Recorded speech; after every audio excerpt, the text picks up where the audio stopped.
Several major car makers are dropping AM radio from the dashboard of new electric vehicles. Their reason, the interference generated by electric motors. It's a decision that concerns broadcasters all across the country and right here in East Texas. Tonight we take a look at how East Texans are responding to what could be AM radio silence. KWRD. For people living in Henderson and Rusk County, KWRD radio truly is the heartbeat of their community. Local, local, local. Keeping it local, Henderson local. And it's local programming like community news and high school sports that keeps people tuning in to the station's AM signal that covers the entire county. But with automakers like Tesla and Ford now phasing out AM radio in new electric vehicles, some KWRD listeners may be left without access to things they not only like to hear, but need to hear. There's 80% of America is rural, as we know, population-wise. The AM signal reaches out further than the FM signal does. It saves thousands of lives every year.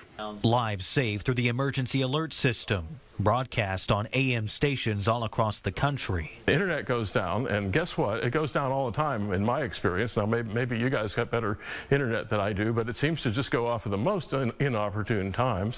AM radio can work. Chuck Conrad runs the Texas Broadcast Museum in Kilgore and says AM radio is the most simple form of broadcasting.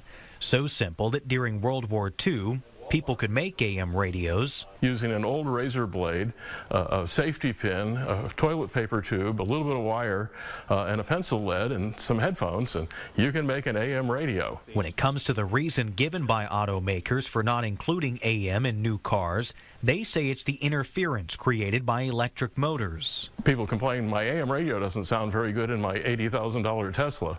Well, okay, how about let's fix that? Conrad says, frankly, he thinks it's time for broadcasters and listeners to reach out to lawmakers.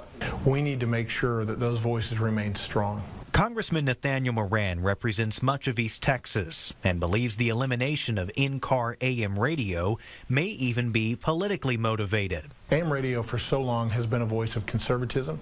Seems to me that that's really the target here by what the FCC and the FTC may be doing is to try to run some of the conservative voices out of the ears of people day to day. Moran also points out the life-saving alerts provided by AM radio, especially in rural areas like Henderson and Rusk County, where Ken Miller would certainly like to see a place for AM radio in new cars, while acknowledging listeners will still have access. You can remove an AM frequency from the vehicle itself, and your AM radio listener in your vehicle over time may be eliminated. That does not take away the AM signal in the household that's listening to the AM station because the signal is so strong.